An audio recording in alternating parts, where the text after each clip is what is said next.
Mitra bisnis, Presiden Jokowi menegaskan para menterinya yang mengikuti kontestasi pemilu tahun depan harus tetap fokus dalam bekerja. Jika tidak, Presiden tidak segan-segan untuk mencopotnya. Apa komentar Anda, Mitra bisnis, mengenai ancaman Presiden yang cukup tegas ini? Komentar Anda kami tunggu di 633-9160 atau WhatsApp call di 0816-924-924. Saya mau nanya, yang saya tahu ya, satu, kalau nggak salah PKB itu menterinya Menteri Tenaga Kerja calonin lagi. Dari Nasdem Menteri Pertanian dan Menteri itu Telkom, Menteri apa itu Komunikasi. Udah 3 berarti ya yang saya tahu. Terus yang lainnya lagi saya nggak tahu, nggak hafal. Kalau kira-kira ada 5, terus dari PDIP ya Sona itu calonin, berarti udah 4 ya yang saya tahu. Nah 4 ini aja berarti 3 partai kan. Kira-kira kalau 4 ini ngebandel, terus emangnya Jokowi bisa apa dengan 3 partai? Nah ngomong sih boleh ngomong, tapi masalahnya menteri itu kan jatahnya partai. Yang namanya Nasdem yang sudah tidak satu visi aja, Pak Jokowi juga nggak jadi reshuffle. Padahal udah ditunggu-tunggu oleh rakyat. Terus urusannya juga ribet dengan KPK juga, ya begitulah. Jadi artinya negara ini ada yang salah. Sistem kita adalah salah, sistem kita yang terlalu liberal dan terlalu demokratis, yang tidak memikirkan kondisi bangsanya, cuman mikirnya dari Orde pindah kekuasaan itu aja, tapi nggak dipikirin visi ke depan itu mau dibawa kemana. Makasih. Komentar saya sih sekarang aja pecatnya, nggak usah nunggu-nunggu, itu udah kelihatan kok, ngapain lagi nunggu-nunggu, pecat aja sekarang gitu. Terima kasih.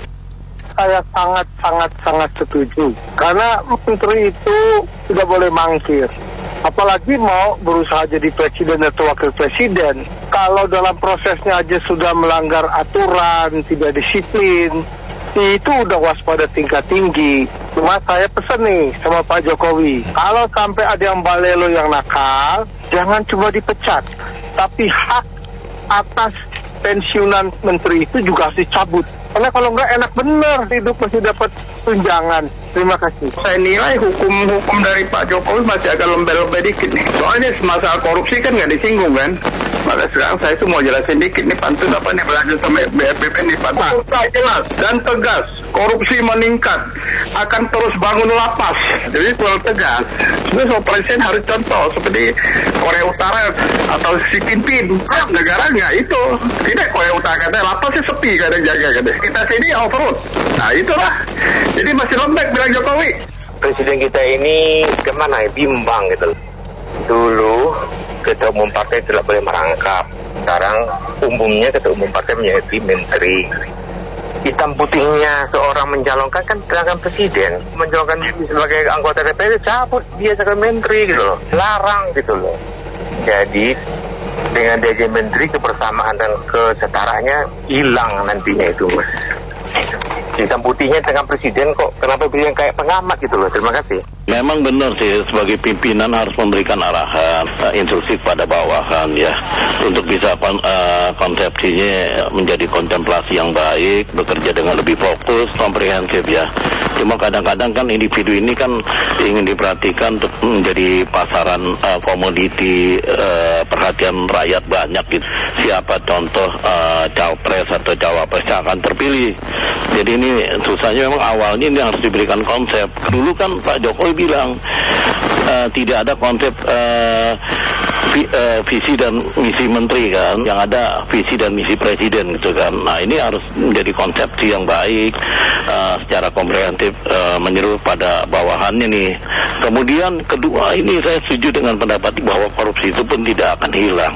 Kenapa betul? Karena selama ini kan pembiayaan baik mau pilpres ya, mau pilkada, mau pemilihan bupati atau pemilihan bupati atau wali kota itu menggunakan kocek sendiri. Jadi menggunakan kocek sendiri otomatis kan harus menggunakan banyak biaya tuh. Apakah menjual rumah, menjual aset kita kan, dengan harapan berbesar hati untuk bisa terpilih. Kalau tidak terpilih ya melehoi, ngomong di pinggir jalan sendirian itu kan kasihan. Kalau terpilih, resikonya dia harus mengembalikan aset dong dalam pikirannya, benar gak? Aset yang sudah dibeli, umpamanya Yuni udah habis 2 rumah, ya minimal 3 rumah lah menggantikan kan. Nah bagaimana? Itulah penggelembungan markup dari barang-barang yang akan dibeli. Nah inilah yang menyebabkan kenapa birokrasi korupsi tidak akan habis, kecuali dibiayai oleh pemerintah. Pemerintah nggak sanggup lah membiayai sedemikian banyak kan. Jadi ini menjadi pemikiran fenomena kita semua. Paradigma ini akan jadi perhatian juga buat pemerintah pusat atau pemerintah daerah. Saya kira demikian. Ini ancaman guru SD ke murid-muridnya nih. Ya, lawang otak dan dalang kerusuhan aja diangkat jadi menteri. Apa benar dia petugas partai berani pecat ketua umum parpol? Saya prihatin belakangan Pak Jokowi itu cuma ngeluarin statement tapi nggak tegas kelihatannya ya. Kalau saya jadi Pak Jokowi, menteri-menteri yang caleg saya pecat langsung. Saya hanya pilih menteri yang benar-benar mau bekerja. Karena sisa waktu tinggal setahun lagi. Saya berharap Pak Jokowi ya, yang saya dukung selama ini, bisa meninggalkan legasi.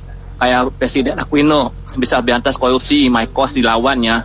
Atau di Afrika Selatan, Nelson Mandela bisa melawan diskriminasi, melakukan undang-undang anti-apartheid. Saya berharap Pak Jokowi ini, sisa waktu yang tinggal setahun lagi ini, gunakanlah kesempatan ini sebaik-baiknya. Supaya Pak Jokowi bisa meninggalkan legasi yang bagus ya. Supaya Pak Jokowi nanti namanya bisa dikenang oleh seluruh rakyat Indonesia sampai generasi selanjutnya. Dan kasus Pak Mahfud, kan dia bilang ada korupsi 349 triliun. Itu kalau bisa cepatnya diselesaikan. Karena kalau nggak selesai nanti nama Pak Jokowi jelek sendiri. Kalau itu ternyata nggak benar kan Pak Jokowi kok menterinya kayak gitu. Jadi sebaiknya segala kasus yang kontroversial itu secepatnya diselesaikan. Sisa waktu ini gunakanlah sebaik-baiknya. Itu pesan saya ke Pak Jokowi pasti. Jadi kalau menurut saya itu ketegasan dari Pak Jokowi itu bagus, tetapi sudah tidak ada gunanya lagi. Masa jabatan tidak sampai setahun ini, para menteri tidak akan takut begitu. Para menteri lebih mengutamakan untuk kegiatan politik untuk masa depannya. Karena walaupun ancaman untuk mengganti, mencopot itu juga tidak mudah bagi Pak Jokowi, karena sisa masa tidak sampai 1 tahun. Mau diganti bagaimana? Mau ganti pejabat baru yang baru mengenal lapangan juga sulit juga bagi Pak Jokowi dalam melaksanakan program-programnya.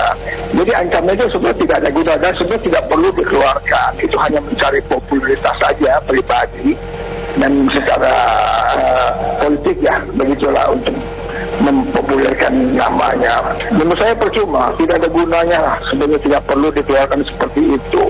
Terima kasih.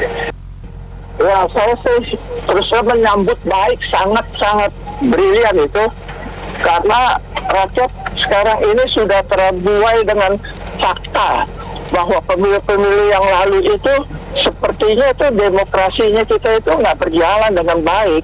Nah sekarang demokrasi itu sudah berjalan dengan baik dan pembangunan sudah menjadi jelas dan nyata. Itu harus benar-benar dilanjutkan begitu, diteruskan supaya tidak ada kendala ke depannya. Kalau ini diputak-putik seperti harus mengikuti ini, harus mengikuti itu, dan pemilihan presiden harus dipilih dengan demokrasi katanya. Itu saya bilang udah demokrasi udah kebablasan, udah ngawur itu, kebanyakan ngawurnya sehingga rakyat nggak dapat apa-apa pun atau kesejahteraan pun tidak terlihat. Jadi apa ininya gitu loh. Jadi lebih baik tegas-tegas aja lah sekarang. Ya kalau menurut saya sih ya, bukan masalah dapat gaji buta atau maksudnya korupsi waktu. Menurut saya sih kalau memang itu kan jadwalnya padat gitu. Mendingan kalau memang daripada nggak konsen, nggak fokus, mendingan pilih salah satu, mau tetap jadi menteri atau mau kampanye gitu aja sih menurut saya. Jadi usaha jangan setengah-setengah gitu. Sebenarnya sih bukan tegas ya, kadang kan kalau udah ranah politik ini sih ya itu pura-pura negur gitulah, paling juga begitu. Kalau tegas itu yang masuk ke misalnya caleg atau nyapres atau calon wapres, ya udah mundur gitu, itu baru tegas. Kalau itu kan fokus itu kan nggak terhingga definisinya, ya ujung-ujungnya nanti pilih-pilih, yang ini fokus, yang ini enggak, kata-katanya begitu, ya gitulah. Terima kasih. Yang mencalonkan capres dan wakil presiden ya, wapres juga gitu. Karena beberapa pejabat-pejabat seperti gubernur atau pejabat-pejabat yang lain juga ada yang mendaftar sebagai caleg. Harusnya adil ya, jadi bukan hanya menteri-menteri tapi gubernur-gubernur juga harus diperhatikan. Kalau bisa dicopot kalau memang masih belum bisa melepas jabatannya 2024. Jadi bukan hanya menteri-menteri tapi gubernur-gubernur atau wakil gubernur atau pejabat-pejabat juga yang mencalonkan jadi caleg. Jadi bukan hanya presiden atau wakil presiden saja. Perhatikan juga yang lain, mereka pasti nggak fokus gitu. Nah ini jadi kebijakannya adil, fair play gitu, semuanya diterapkan. Ya kalau menurut saya sih aturannya ya yang harus diperjelas gitu loh. Jadi dari tingkat pusat terus sampai ke daerah gitu loh. Itu aja sih menurut saya. Seorang menteri itu seharusnya bukan anak-anak lagi. Seorang menteri itu seharusnya punya etika, punya moral, dan bisa mengendalikan dirinya. Kalau masih memanfaatkan waktu untuk kepentingan dirinya sendiri atau partainya berpolitik, maka pantas diingatkan dan diganti. Lalu bukan sekedar dicopot jabatan, harus dibatalkan juga semua fasilitas yang melekat kepada mantan menteri. Jangan seenaknya sudah mencuri waktu terus bertahun-tahun masih mendapatkan manfaat dari uang pensiun menteri. Terima kasih. Kalau dilihat etikanya seharusnya mundur atau diganti karena mereka pasti sulit untuk membagi kepentingan pribadi atau rakyat.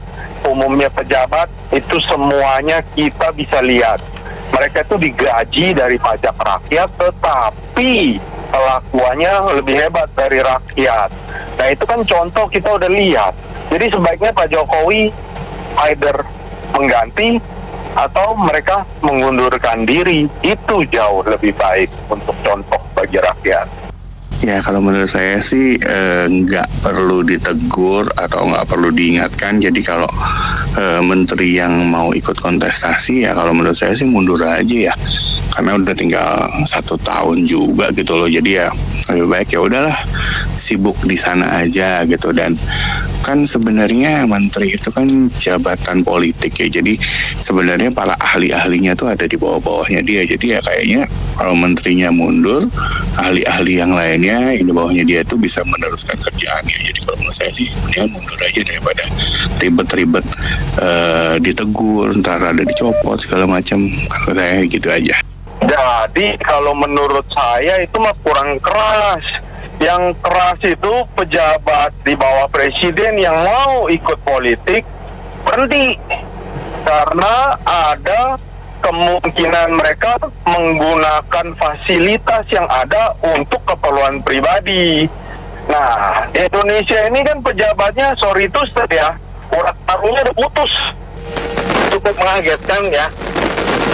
Negara kita kan udah umur 77 tahun tuh, udah matang, udah dewasa. Kenapa kok presiden ngantem-ngantem menterinya ya?